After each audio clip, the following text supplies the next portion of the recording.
যদি ছাত্র আন্দোলনের হাত ধরে, সেখানে প্রথম কথা হচ্ছে বৈষম্য থাকবে না।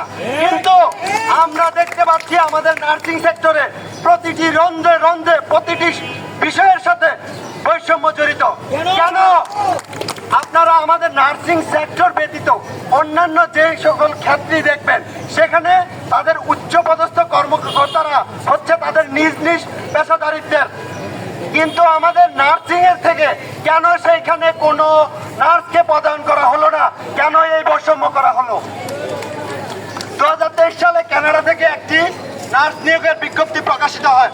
সেখানে আমার পার্শ্ববর্তী দেশ ইন্ডিয়া থেকে নার্স যেতে পারবে, কিন্তু আমার বাংলাদেশের নার্স যেতে পারবে না। খুবই লজ্জাজনক। কেন তারা সেই উচ্চ পদে থেকেও এই বিষয়ে তদারকি করলো না? আমাদের নার্সদের কেন সেইখানে পদায়ন করা হলো না? একমাত্র কারণ হচ্ছে মাকসুরা নূর এবং যারা আমলারা বর্তমানে বিএনএমসি ডিজিএমসি আছে, তারা নার্সদের অধিকার চায় না। তারা চায় না নার্সদের সম্মান বৃদ্ধি পাক, নার্সদের মর্যাদা বৃদ্ধি পাক। যার ফলে তারা নার্সদের নিয়ে কাজ করছে না, নার্সদের নিয়ে কটূক্তি করতেছে এবং নার্সদের পেশাদারিত্ব নিয়ে প্রশ্নবিদ্ধ করছে। আমরা বলতে চাই, আমরা সবসময় আপনারা হসপিটালে আসলে দেখতে পারেন একটি নার্স মানুষের সাথে কতটা বিনয়ের সাথে, কতটা নিজের পরিবারের সদস্য ভেবে কতটা সেবা দিয়ে থাকে। কিন্তু আমাদের প্রশাসনের সাথে থাকবে গিভ অ্যান্ড টেক রিলেশনশিপ। আমরা আপনাদের সেবা দেব, আপনাদের কাছ থেকে আমাদের কোনো চাওয়া নেই, শুধুমাত্র একটি চাওয়া, আমাদের এই মহৎ পেশার সাথে থাকুন, আমাদের মর্যাদা বৃদ্ধিতে সহায়তা করুন। কিন্তু কর্তৃপক্ষ কিন্তু আমাদের রাইট দিচ্ছে না। কেন দিচ্ছে না? আমরা এর জবাবদিহিতা চাই। বহির্বিশ্বে নার্সদের গ্রহণযোগ্যতা এবং সমৃদ্ধি বৃদ্ধি করতে যা যা পদক্ষেপ গ্রহণ করা লাগে, নার্স যদি সেই পদে যায় তাহলে গ্রহণ করবে, অন্যথায় নার্সদের পেশা এভাবে নিষ্পেষিত হবে, বৈষম্য চিরকাল এভাবেই থেকে যাবে।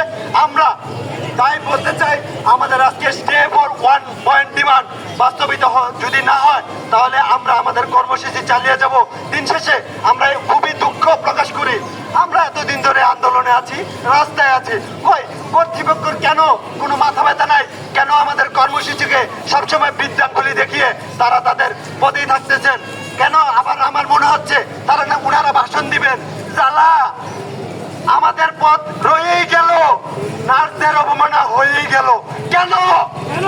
আমরা এর জবাবদিহিতা চাই।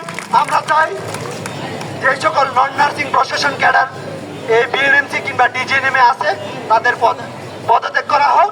যারা উচ্চ অভিজ্ঞ এবং উচ্চ দৃষ্টিভঙ্গি রাখেন, শিক্ষিত, আমাদের কিন্তু পিএইচডি হোল্ডারের অভাব নেই। আপনারা সঠিক যাচাই বাছাইয়ের মাধ্যমে তাদের যোগ্যতা পরীক্ষণের মাধ্যমে একটা সমাধানে আসুন। এভাবে কিন্তু বিশৃঙ্খলা তৈরি করলে হবে না।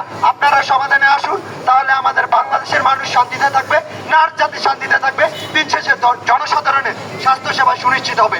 আমি জানাতে চাই, আপনারা নার্সদেরকে হালকাভাবে নিয়েন না। আমরা যদি 24 ঘন্টা কর্মবিরতি চাই, পুরো নার্সিং জাতি যদি 24 ঘন্টা কর্মবিরতিতে যায়, তাহলে স্বাস্থ্য সেবা কোথায় থাকবে? আপনারা একটু চিন্তা করে দেখেন, কিভাবে মানুষ তাদের স্বাস্থ্য সেবা সুনিশ্চিত করবে? আপনারা একটু চিন্তা ভাবনা করে দেখেন। আমরা কিন্তু আসলে নিজেদের স্বার্থের জন্য আসি নাই, এখানে নিজেদের স্বার্থের জন্য দাঁড়াই নাই। আমরা দাঁড়িয়েছি বাংলাদেশে যাতে নার্সিং পেশা একটি অনন্য মর্যাদার যায়, মানুষ যাতে তাদের সঠিক সেবাটা পায়, সঠিক মানুষ থেকে পায়, এবং যোগ্যতা সম্পন্ন ব্যক্তিদের যাতে তাদের যোগ্যতার প্রাপ্য সম্মান দেওয়া হয়, সেই জন্য আমরা দাঁড়িয়েছি। We are stand here for our justice, we are stand here for our wisdom, we are stand here for our dignity. So don't try to be. আমাদের ছোট করে দেখার কিছু নাই, নার্সদের ছোট করে কিছু দেখার কিছু নাই। জনসাধারণ আমাদের ইন্টারনাল বিষয়গুলো জানেন না। আপনারা একটু পরখ করে দেখবেন, একটু ঘাটাঘাটি করে দেখবেন, তাহলে বুঝতে পারবেন আমাদের আন্দোলন, আমাদের দাবি কতটা যৌক্তিক। আমার পিতামাতা আমার বিষয় যেভাবে বুঝবেন, আমার বিশ্বত খালাতো মামাতো ভাই বোন সেভাবে কিন্তু বুঝবেন না। ঠিক একইভাবে যারা আমলারা আছেন, তারা কিন্তু নার্সিং এর প্রশাসন ক্যাডারের না, তারা হচ্ছে নন নার্সিং প্রফেশনাল ক্যাডার। আপনারা ভয় পাচ্ছেন, নার্সিংকে যদি প্রফেশনাল ক্যাডার চালু করা হয়, তাদের ডিগ্রি সমমান করতে হবে, তাদের এটা করতে হবে, ওটা করতে হবে।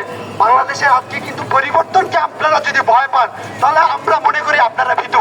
পরিবর্তনকে যারা সাধুবাদ জানায়, পরিবর্তন নিয়ে যারা সামনে এগিয়ে দিতে জানায়, তারাই কিন্তু দিন শেষে একটি আলোকিত সমাজ, একটি উজ্জ্বল সমাজ, একটি ভালো বাংলাদেশ স্বপ্নের দেখতে পারে। আমাদের ডক্টর মোহাম্মদ ইউনূস স্যার এই স্বপ্নই দেখতেছেন। উনি বলেছেন, মানি making is happiness, making other people is more happiness. Happiness, super happiness. আমরা নার্স কিন্তু মানুষকে হ্যাপি করার জন্য নিজের জায়গা থেকে সর্বোচ্চ চেষ্টা করি। তাহলে আমাদের মর্যাদা কেন ক্ষুণ্ণ করা হবে? আমাদের জায়গা কেন অন্যান্য আমলারা চামলারা দখল করে নিবে কেন? আমরা এর সুষ্ঠু বিচার চাই। আমাদের যথেষ্ট পরিমাণ পিএইচডি হোল্ডার আছে, উচ্চ শিক্ষিত আছে, দক্ষ আছে, যাদের জ্ঞান, দক্ষতা এবং দৃষ্টিভঙ্গির চমৎকার সমন্বয় আছে। আপনারা যাচাই বাছাই করার মাধ্যমে যেভাবে হোক, যে ফোর্সেসে আগাতে হয় তাদেরকে যাচাই বাছাই করে উক্ত পদে পদায়ন করুন। অতি শীঘ্রই নন নার্সিং প্রশাসন ক্যাডারদের আপনাকে পদত্যাগ করান। আমাদের এই দাবি যদি না মেনে নেওয়া হয় তাহলে আমরা পরবর্তীতে কঠোর কর্মসূচি ঘোষণা করবো ইনশাল্লাহ। আর পরিশেষে আমি আমলাদের হুঁশিয়ারি দিতে চাই, আপনারা নেমে যান, তা না হলে কিন্তু আপনাদের স্বৈরাচারীদের যে বান্ধবরা ছিল তাদের মতো রাস্তায় পরিমর্তে হবে, রাস্তায় টেনে নামানো হবে ইনশাল্লাহ। সকলের সুস্বাস্থ্য কামনা করছি। আর জনসাধারণকে বলছি, আপনারা এই সাময়িক অসুবিধার জন্য, আপনাদের এই সাময়িক অসুবিধার জন্য আমরা আসলে আন্তরিকভাবে দুঃখিত।